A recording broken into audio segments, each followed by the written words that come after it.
क्यों जा रहे हैं दिल्ली? इतनी ठंड में क्यों जा रहे हैं? क्यों क्या हो गया? हमारा तो सारा रोकी रोक के खोले आना ने जमीना भी खोएगा मोदी।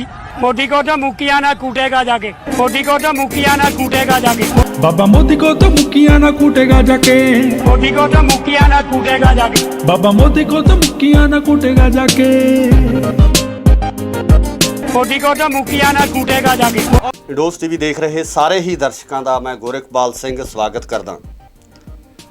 ਇਸ ਸਮੇਂ ਕਿਸਾਨੀ ਸੰਘਰਸ਼ ਜ਼ੋਰਾਂ ਦੇ ਉੱਪਰ ਆ। ਕਿਸਾਨ ਮੋਰਚੇ ਦਿੱਲੀ ਦੇ ਵਿੱਚ ਲੱਗੇ ਹੋਇਆ, ਸੈਂਟਰ ਦੀ ਸਰਕਾਰ ਨਾਲ ਸਿੱਧਾ ਮੱਥਾ ਲੱਗਿਆ ਹੋਇਆ ਤੇ ਨਾਲ ਹੀ ਨਾਲ ਇਸ ਸੰਘਰਸ਼ ਨੂੰ ਹੋਰ ਤਿੱਖਾ ਤੇ ਤੇਜ਼ ਕਰਨ ਵਾਸਤੇ ਨੌਜਵਾਨ ਕਲਾਕਾਰਾਂ ਵੱਲੋਂ ਵੱਖ-ਵੱਖ ਸਮਿਆਂ ਦੇ ਉੱਪਰ ਨਵੇਂ-ਨਵੇਂ ਗੀਤ ਹੈ ਜਿਹੜੇ ਉਹ ਪਾਏ ਗਏ ਆ। ਜਿਹੜਾ ਗੀਤ ਅਸੀਂ ਤੁਹਾਨੂੰ ਪਹਿਲਾਂ ਸੁਣਾ ਚੁੱਕੇ ਹਾਂ, ਇਹ ਗੀਤ ਵੀ ਜਿਹੜਾ ਇਸ ਸਮੇਂ ਕਾਫੀ ਜ਼ਿਆਦਾ ਟ੍ਰੈਂਡਿੰਗ ਦੇ ਵਿੱਚ ਚੱਲ ਰਿਹਾ ਤੇ ਕਿਤੇ ਨਾ ਕਿਤੇ ਇਸ ਸੰਘਰਸ਼ੀ ਮਾਹੌਲ ਦੇ ਵਿੱਚ ਕੁਝ ਨਾ ਕੁਝ ਰਿਲੈਕਸ ਦੇ ਰਿਹਾ, ਕਿਉਂਕਿ ਫਨੀ ਮੂਵਮੈਂਟ ਜਾਂ ਫਨੀ ਤਰੀਕੇ ਨਾਲ ਇਸ ਗੀਤ ਨੂੰ ਗਾਇਆ ਗਿਆ ਤੇ ਇਸ ਗੀਤ ਨੂੰ ਗਾਉਣ ਵਾਲਾ ਜੋ ਚਿਹਰਾ ਹੈ ਉਹ ਅੱਜ ਅਸੀਂ ਤੁਹਾਡੇ ਸਾਹਮਣੇ ਲੈ ਕੇ ਆਏ ਹਾਂ। ਅੱਜ ਅਸੀਂ ਉਹਨਾਂ ਨਾਲ ਗੱਲ ਕਰਾਂਗੇ ਕਿ ਇਹ ਗੀਤ ਗਾਉਣ ਦਾ ਸਬੱਬ ਕਿਵੇਂ ਬਣਿਆ ਤੇ ਹੋਰ ਵੀ ਬਹੁਤ ਸਾਰੀਆਂ ਗੱਲਾਂ ਬਾਤਾਂ ਕਰਾਂਗੇ। ਸੋ ਮੇਰੇ ਨਾਲ ਮੌਜੂਦ ਆ ਨੌਜਵਾਨ ਗਾਇਕ ਮੋਹਿਤਦੀਪ। ਸਵਾਗਤ ਹੈ ਜੀ ਤੁਹਾਡਾ ਇੰਡੋਜ਼ ਟੀਵੀ ਆਸਟ੍ਰੇਲੀਆ ਤੇ। ਬਾਈ ਜੀ ਬਹੁਤ ਬਹੁਤ ਧੰਨਵਾਦ। ਸਭ ਤੋਂ ਪਹਿਲਾਂ ਮੈਂ ਇੰਡੋਜ਼ ਟੀਵੀ ਆਸਟ੍ਰੇਲੀਆ ਦੇਖ ਰਹੇ ਸਾਰੇ ਦਰਸ਼ਕਾਂ ਦਾ ਬਹੁਤ ਬਹੁਤ ਧੰਨਵਾਦ ਕਰਦਾ ਤੇ ਖਾਸ ਤੌਰ ਤੇ ਬਾਈ ਗੁਰਕਬਾਲ ਤੁਹਾਡਾ ਬਹੁਤ ਬਹੁਤ ਧੰਨਵਾਦ ਕਰਦਾ ਜੀ, ਤੁਸੀਂ ਮੇਰੇ ਸਟੂਡੀਓ ਆਏ ਤੇ ਗੱਲਬਾਤ ਕਰਨ ਦਾ ਸਬੱਬ ਬਣਿਆ ਜੀ। ਜ਼ਰੂਰ, ਬਹੁਤ ਬਹੁਤ ਸ਼ੁਕਰੀਆ ਤੁਹਾਡਾ ਵੀ। ਤੇ ਮੋਹਿਤ, ਪਹਿਲਾਂ ਤਾਂ ਮੈਂ ਇਹੀ ਤੁਹਾਡੇ ਤੋਂ ਸਵਾਲ, ਜਿਹੜਾ ਪਹਿਲਾ ਸਵਾਲ ਆ ਇਹੀ ਪੁੱਛਣਾ ਚਾਹੂੰਗਾ ਵੀ ਯਾਰ ਆਹ ਗਾਣੇ ਦਾ ਜਿਹੜਾ ਕਿਵੇਂ ਇਹ ਤੁਹਾਡੇ ਦਿਮਾਗ 'ਚ ਆਇਆ ਵੀ ਇੱਕ ਬਜ਼ੁਰਗ ਦੀ ਵੀਡੀਓ ਵਾਇਰਲ ਹੁੰਦੀ ਆ, ਉਸ ਵੀਡੀਓ ਦੇ ਵਿੱਚ ਬਜ਼ੁਰਗ ਇੱਦਾਂ ਦੇ ਸ਼ਬਦ ਵਰਤਦੇ ਆ ਤੇ ਇਹਨਾਂ ਸ਼ਬਦਾਂ ਨੂੰ ਇੱਕ ਗੀਤ ਦੇ ਰੂਪ ਦੇ ਵਿੱਚ ਪੇਸ਼ ਕਰਨਾ, ਇਹ ਸਬੱਬ ਕਿਵੇਂ ਬਣਿਆ, ਇਹ ਦੱਸੋ ਮੈਨੂੰ। ਜੀ ਬਾਈ ਜੀ, ਅਸੀਂ ਲਗਭਗ ਜਦੋਂ ਦੇ ਸਾਡੇ ਨੌਜਵਾਨ ਕਿਸਾਨ ਬਜ਼ੁਰਗ ਕਿਸਾਨ ਆਪਣੇ ਦਿੱਲੀ ਬੈਠੇ ਨੇ, ਅਸੀਂ ਉਸ ਦਿਨ ਤੋਂ ਲੈ ਕੇ ਅੱਜ ਤੱਕ ਅਸੀਂ ਖਬਰਾਂ ਦੇਖਦੇ ਰਹਿੰਦੇ ਹਾਂ ਜੀ। ਤੇ ਇੱਕ ਦਿਨ ਮੈਨੂੰ ਲੱਗਦਾ ਜਾਂ ਤਾਂ ਬੁੱਧਵਾਰ ਦਾ ਸਮਾਂ ਸੀ ਕਿ ਵੀਰਵਾਰ ਦਾ ਸੀ, ਅਸੀਂ ਸ਼ਾਮ ਨੂੰ ਮੈਂ ਦੇਖ ਰਿਹਾ ਸੀਗਾ ਕਲਿੱਪ ਤੇ ਬਾਬਾ ਜੀ ਦਾ ਉਹ ਇੱਕ ਜੋ ਸੀਗਾ ਨਾ, ਮੋਦੀ ਕੋ ਮੁੱਕੀਆਂ ਨਾ ਕੂਟੂੰਗਾ, ਤਾਂ ਉਹ ਜਦੋਂ ਮੈਂ ਦੇਖਿਆ ਮੇਰੇ ਐਟ ਏ ਟਾਈਮ ਇੱਕ ਦਿਮਾਗ 'ਚ ਆਇਆ ਕਿ ਮੈਂ ਯਾਰ ਇਸ ਤੇ ਕੁਝ ਕਰ ਸਕਦਾ। ਤੇ ਕਿਤੇ ਨਾ ਕਿਤੇ ਮੈਨੂੰ ਲੱਗਦਾ ਵੀ ਇੰਨਾ ਟੈਨਸ਼ਨ ਦਾ ਮਾਹੌਲ ਆ ਚਾਰੇ ਪਾਸੇ, ਹਰ ਪਾਸੇ ਸੰਘਰਸ਼ ਚੱਲ ਰਿਹਾ, ਠੀਕ ਹੈ, ਤੇ ਮੈਨੂੰ ਲੱਗਦਾ ਸੀਗਾ ਕਿ ਥੋੜਾ ਜਿਹਾ ਰਿਲੈਕਸ ਦੇਣਾ ਚਾਹੀਦਾ, ਮਤਲਬ ਥੋੜਾ ਜਿਹਾ ਇਦਾਂ ਦਾ ਮਾਹੌਲ ਬਣਾਉਣਾ ਚਾਹੀਦਾ ਕਿ ਕਿਉਂਕਿ ਜਿਹੜੇ ਅਸੀਂ ਪੰਜਾਬੀ ਹੁੰਦੇ ਨਾ, ਉਹ ਗੁੱਸੇ ਦੇ ਮਾਹੌਲ 'ਚ ਵੀ ਅਸੀਂ ਕਿਤੇ ਨਾ ਕਿਤੇ ਫਨ ਲੱਭਣ ਦੀ ਕੋਸ਼ਿਸ਼ ਕਰਦੇ ਹੈ ਨਾ। ਤਾਂ ਅਸੀਂ ਇਦਾਂ, ਮੈਂ ਜਦੋਂ ਗਾਣਾ ਸੋਚਿਆ ਤੇ ਮੈਂ ਸਥਾਈ ਬਣਾਈ ਗਾਣੇ ਦੀ ਜੀ। ਤੇ ਉਸ ਤੋਂ ਬਾਅਦ ਮੇਰੇ ਸਾਥੀ ਦੋਸਤ ਨੇ ਨਵਜੋਤ, ਉਹਨਾਂ ਨੂੰ ਮੈਂ ਗਾਣਾ ਕਿਹਾ ਕਿ ਤੁਸੀਂ ਗਾਣਾ ਇਹਨੂੰ ਪੂਰਾ ਕਰੋ ਤੇ ਕਿਤੇ ਨਾ ਕਿਤੇ ਮੈਨੂੰ ਲੱਗਦਾ ਵੀ ਉਹਨਾਂ ਨੇ 10-15 ਮਿੰਟਾਂ 'ਚ ਮੈਨੂੰ ਪੂਰਾ ਕਰਕੇ ਭੇਜਤਾ। ਤੇ ਮੇਰੇ ਸਾਥੀ ਰਸ਼ਪਿੰਦਰ ਜੋ ਮੇਰੇ ਨਾਲ ਅਰੇਂਜ ਕਰਦੇ ਨੇ ਮਿਊਜ਼ਿਕ, ਅਸੀਂ ਰਾਤ ਨੂੰ ਬਹਿ ਕੇ ਉਹ ਗਾਣਾ ਤਿਆਰ ਕੀਤਾ ਜੀ। ਮੈਨੂੰ ਲੱਗਦਾ 10 ਵਜੇ ਅਸੀਂ ਬੈਠੇ ਸੀ ਰਾਤ ਨੂੰ ਤੇ 12 ਵਜੇ ਨੂੰ ਗਾਣਾ ਤਿਆਰ ਕਰਕੇ ਅਗਲੇ ਦਿਨ ਬਾਬਾ ਜੀ ਦਾ ਨਾਂ ਲੈ ਕੇ ਅਸੀਂ ਚੜ੍ਹਾਤਾ। ਤੇ ਜਿਵੇਂ ਬਾਕੀ ਜੋ ਦਰਸ਼ਕਾਂ ਨੇ ਪਿਆਰ ਦਿੱਤਾ ਉਹ ਸ਼ਲਾਘਾਯੋਗ ਆ ਤੇ ਮੈਂ ਤਹਿ ਦਿਲੋਂ ਬਹੁਤ ਰਿਣੀ ਰਹੂੰਗਾ ਜੀ। ਤੇ ਇਸ ਸੰਘਰਸ਼ ਨਾਲ ਤੁਹਾਡੀ ਕਿੰਨੀ ਕੁ ਨੇੜਤਾ ਜਾਂ ਕਿੱਥੋਂ ਤੱਕ ਤੁਸੀਂ ਇਸ ਸੰਘਰਸ਼ ਨਾਲ ਜੁੜੇ ਹੋਏ ਹੋ?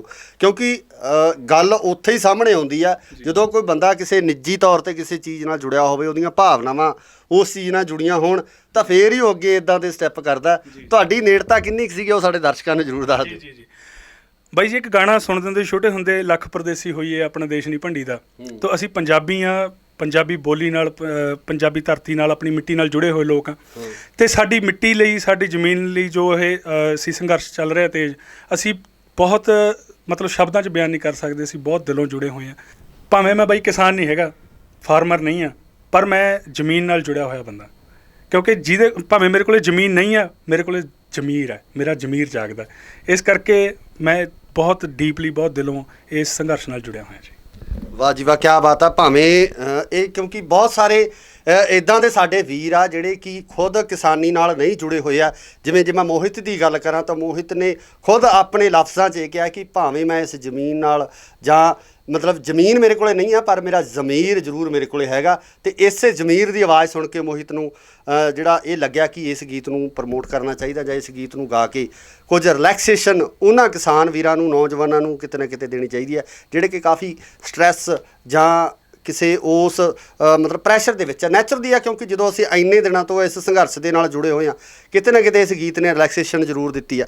ਮੋਹਿਤ, ਕੁਝ ਹੋਰ ਵੀ ਆਪਦੇ ਬਾਰੇ ਦੱਸੋ ਕਿ ਤੁਸੀਂ ਪਹਿਲਾਂ ਵੀ ਜਿਹੜਾ ਹੈਗਾ ਗੀਤ ਗਾਏ ਨੇ, ਜਾਂ ਤੁਹਾਡਾ ਪਿਛੋਕੜ ਗਾਇਕੀ ਨਾਲ ਸੀ, ਜਾਂ ਕੀ ਉਹ ਸਾਰਾ ਕੁਝ ਦੱਸੋ, ਜਾਂ ਤਾਂ ਜੋ ਸਾਡੇ ਦਰਸ਼ਕਾਂ ਨੂੰ ਤਸਵੀਰ ਸਾਫ਼ ਹੋ ਸਕੇ ਕਿ ਆਖਿਰ ਮੋਹਿਤ ਜਿਹੜਾ ਕਿ ਇੱਕ ਰਾਤ ਨੂੰ ਜਿਹੜਾ 12 ਵਜੇ ਗੀਤ ਅਪਲੋਡ ਕਰਦਾ ਤੇ ਉਸ ਤੋਂ ਬਾਅਦ ਇੰਨੇ ਵਿਊਅਰਸ ਉਹਦੇ ਹੋ ਜਾਂਦੇ ਨੇ, ਜੇ ਲੋਕ ਉਹਨੂੰ ਸੁਣਦੇ ਨੇ, ਤੇ ਉਹ ਮੋਹਿਤ ਹੈ ਕੌਣ, ਕਿੱਥੋਂ ਦਾ ਉਹਦਾ ਬੈਕਗਰਾਉਂਡ ਕੀ ਆ, ਉਹਦੀ ਐਜੂਕੇਸ਼ਨ ਕੀ ਆ, ਕੀ ਉਹ ਸੰਗੀਤ ਨਾਲ ਜੁੜਿਆ ਹੋਇਆ, ਇਹ ਸਾਰੀਆਂ ਗੱਲਾਂ ਦਰਸ਼ਕਾਂ ਨੂੰ ਖੁੱਲ੍ਹ ਕੇ ਦੱਸੋ ਮਾੜਾ ਜਿਹਾ। ਜੀ ਬਾਈ ਜੀ, ਸਭ ਤੋਂ ਪਹਿਲਾਂ ਤਾਂ ਬਠਿੰਡਾ ਜ਼ਿਲ੍ਹੇ ਦੇ ਵਿੱਚ ਭੋਖੜਾ ਪਿੰਡ ਦਾ ਜੰਮਪਲ ਹੈ ਜੀ ਮੈਂ, ਤੇ ਉਸ ਤੋਂ ਬਾਅਦ ਅਸੀਂ ਗੋਨਿਆਣਾ ਮੰਡੀ ਰਹਿਣ ਲੱਗੇ। ਅੱਜ ਕੱਲ੍ਹ ਅਸੀਂ ਗੋਨਿਆਣਾ ਮੰਡੀ ਮੈਂ ਰਹਿ ਰਿਹਾ ਜੀ, ਤੇ ਸ਼ੁਰੂ ਤੋਂ ਹੀ ਕੀੜਾ ਸੀ ਜੀ ਗਾਉਣ ਦਾ, ਤੇ ਬਚਪਨ ਤੋਂ ਹੀ। ਇਹ ਨਹੀਂਗਾ ਕਿ ਮੈਂ ਅੱਜ ਤੋਂ ਸ਼ੁਰੂ ਕੀਤਾ, ਕਿਉਂਕਿ ਸਕੂਲ ਛੋਟੇ ਹੁੰਦੇ ਸਕੂਲ ਦੇ ਵਿੱਚ ਸ਼ਨੀਵਾਰ ਨੂੰ ਗਵਾਉਂਦੀਆਂ ਹੁੰਦੀਆਂ ਸੀ ਸਾਡੇ ਮੈਡਮਾਂ, ਤੇ ਅਸੀਂ ਸਕੂਲ ਦੇ ਵਿੱਚ, ਮੇਰੀ ਯਾਦ ਆ ਵੀ ਅਸੀਂ ਨੀਕਰਾਂ ਪਾਈਆਂ ਹੁੰਦੀਆਂ ਛੋਟੀਆਂ ਛੋਟੀਆਂ, ਤੇ ਉਹਦੇ ਫੁੱਲਾਂ ਵਾਲੀਆਂ ਨੀਕਰਾਂ ਵਾਲੀਆਂ ਚੱਲਦੀਆਂ ਹੁੰਦੀਆਂ, ਉੱਥੇ ਅਸੀਂ ਗਾਉਂਦੇ ਹੁੰਦੇ ਸੀਗੇ। ਤੇ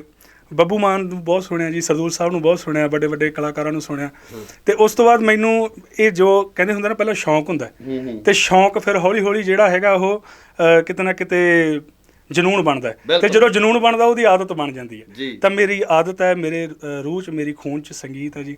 ਤਾਂ ਮੈਂ ਪੰਜਾਬੀ ਯੂਨੀਵਰਸਿਟੀ ਦੇ ਵਿੱਚ MA MPhil ਕੀਤੀ ਜੀ। ਵਾਹ ਜੀ ਵਾਹ। ਤੇ ਮਿਊਜ਼ਿਕ ਦੀ MA MPhil ਕੀਤੀ ਹੋਈ ਹੈ ਜੀ ਮੈਂ, ਤੇ zonal inter zonal Punjabi university Patiala, ਤੇ ਉਸ ਤੋਂ ਬਾਅਦ ਮੈਂ ਇੰਟਰ ਕਾਲਜ ਜਾਂ ਨੈਸ਼ਨਲ ਤੱਕ ਮੈਂ ਗਿਆ ਜੀ, ਤੇ ਮੇਰੇ ਉੱਥੇ 골ਡ ਮੈਡਲ ਵੀ ਮੈਂ ਪ੍ਰਾਪਤ। ਵਾਹ ਜੀ ਵਾਹ। ਸਭ ਤੋਂ ਵੱਡੀ ਗੱਲ ਇਹ ਹੈ ਕਿ ਜੇ ਆਪਾਂ ਮੋਹਿਤ ਦੀ ਗੱਲ ਕਰੀਏ ਤਾਂ ਰਾਤੋਂ ਰਾਤ ਸਟਾਰ ਨਹੀਂ ਬਣਿਆ ਇਹ, ਜਾਂ ਰਾਤੋਂ ਰਾਤ ਗਾਉਣਾ ਸ਼ੁਰੂ ਨਹੀਂ ਕੀਤਾ।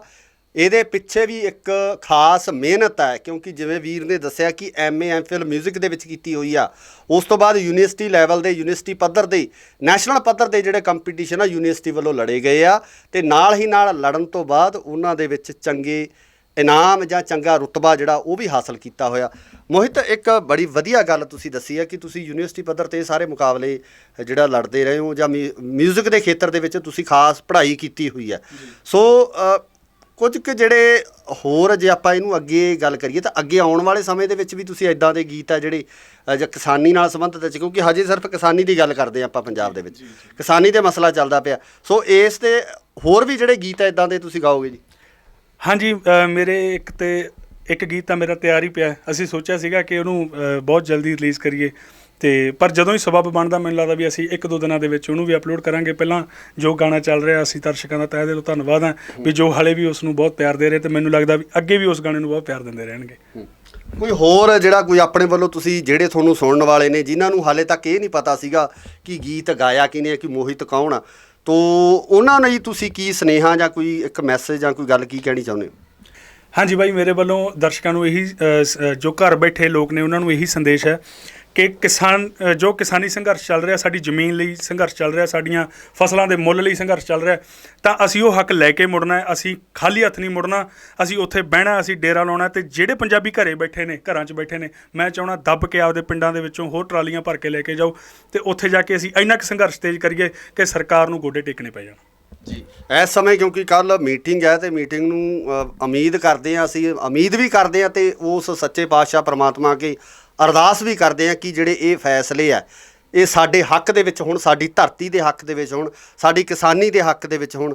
ਮੋਹਿਤ ਜੀ, ਜਿਹੜਾ ਗਾਣੇ ਨੇ ਤੁਹਾਨੂੰ ਪਪੂਲੈਰਿਟੀ ਦਿੱਤੀ ਹੈ, ਇੰਨਾ ਲੋਕ ਉਸ ਨੂੰ ਪਸੰਦ ਕਰ ਰਹੇ, ਉਹਦੀਆਂ 2 ਲਾਈਨਾਂ ਜ਼ਰੂਰ ਹੋ ਜਾਣ, ਉਹਦੇ ਜ਼ਰੂਰ ਸੁਣਾਓ। ਹਾਂਜੀ ਬਾਈ, ਜ਼ਰੂਰ। ਮੈਂ ਉਹ ਗਾਣੇ ਦੀਆਂ ਸਤਰਾਂ ਤੁਹਾਡੇ ਸਾਹਮਣੇ ਪੇਸ਼ ਕਰਦਾ ਜੀ।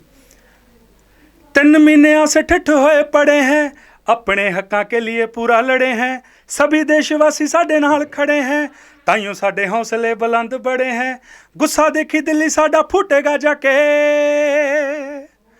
मोदी को तो मुक्कियां ना कूटेगा जाके, बाबा मोदी को तो मुक्कियां ना कूटेगा जाके, बाबा मोदी को तो मुक्कियां ना कूटेगा जाके। वाह जी वाह, वाह जी वाह। कुछ होर जिहड़ा कोई नवां लिखिया जां तुसीं होर अपने ਵੱਲੋਂ कुछ कहना चाਹੁੰਦੇ ਹੋ? ਹਾਂਜੀ ਬਾਈ ਜੀ, ਮੈਂ ਇੱਕ ਸੰਦੇਸ਼ ਵਜੋਂ ਇੱਕ ਸ਼ੇਅਰ ਕਹਿਣਾ ਚਾਹੂँਗਾ ਸਾਰੇ ਪੰਜਾਬੀ ਨੌਜਵਾਨ ਵੀਰਾਂ ਨੂੰ। इश्क करो, इश्क करना तुम्हारा पैदाइशी हक है, इश्क करो, इश्क करना तुम्हारा पैदाइशी हक है, तो फिर क्यों ना इस बार अपने वतन की मिट्टी को मशूक मान लें। वाह जी वाह, क्या बात है, क्या बात है।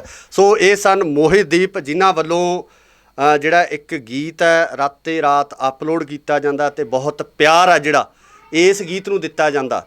ਸੋ ਆਉਣ ਵਾਲੇ ਸਮੇਂ ਦੇ ਵਿੱਚ ਵੀ ਇੱਦਾਂ ਦੀਆਂ ਸ਼ਖਸੀਅਤਾਂ ਤੁਹਾਡੇ ਸਾਹਮਣੇ ਪੇਸ਼ ਕਰਦੇ ਰਵਾਂਗੇ, ਇੱਦਾਂ ਦੀਆਂ ਸ਼ਖਸੀਅਤਾਂ ਨੂੰ ਲੈ ਕੇ ਤੁਹਾਡੇ ਰੂਬਰੂ ਹੁੰਦੇ ਰਵਾਂਗੇ। ਜੁੜੇ ਰਹੋ ਇੰਡੋਸ TV ਆਸਟ੍ਰੇਲੀਆ ਨਾਲ। ਧੰਨਵਾਦ।